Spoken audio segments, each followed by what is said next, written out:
Aujourd'hui, je vais vous présenter le livre que j'ai choisi. Il s'appelle Demandez-leur la lune.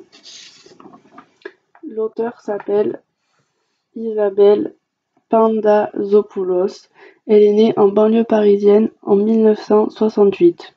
Elle a été enseignante pour des adolescents en grande difficulté ou en situation de handicap. Depuis quelques années, elle se consacre à l'écriture. Le livre fait partie du genre roman de fiction. Il parle principalement du parcours scolaire et malheureusement d'échecs scolaires en début de livre, de 4 adolescents.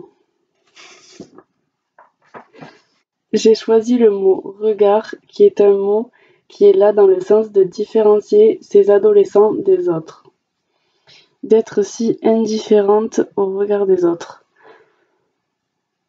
Le mot émotion est là pour caractériser leur ressenti pendant leur cours de théâtre. Il est là, devant eux, les bras ballants, chamboulés par tout ce qu'ils viennent de vivre.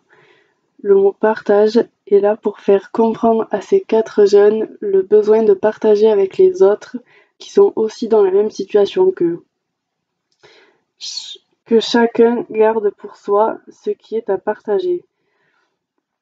Les mots ont un rôle très important car vu qu'ils font du théâtre, leurs paroles doivent être mises en voix grâce à des mots, ce qui est censé les aider à s'ouvrir. C'est que les mots, on sent le poids qui pèse et le pouvoir qu'ils ont.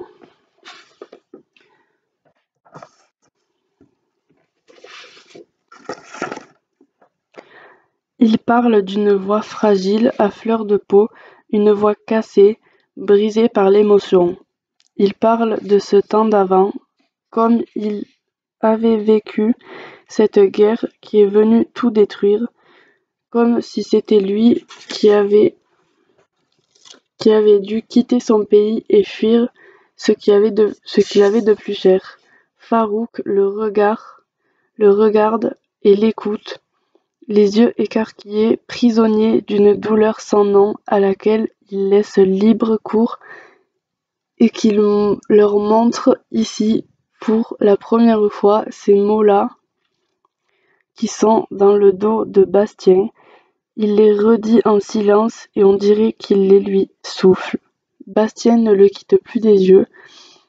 Il devine que c'est en quelque sorte son histoire qu'il raconte.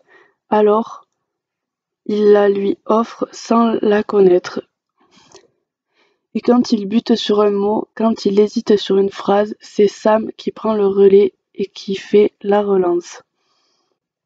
Le temps d'avant, ce temps perdu et la peur de perdre ce qu'on aime, et l'incompréhension devant la mort, ces sentiments si étranges et si familiers, ces choses qu'on a tous en commun, qu'on joue et qu'on rejoue sur scène depuis la nuit des temps, à ce moment-là, dans cette salle 7 du bâtiment D, ils les auront partagés, pense Agathe Fortin.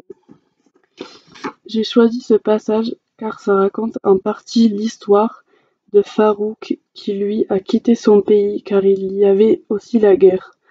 En plus de ça, l'histoire est racontée par un de ses camarades. L'émotion est encore plus grande. Je trouve que ce livre est intéressant car ça montre le fait d'accepter la défaite et par la suite d'avoir une deuxième chance.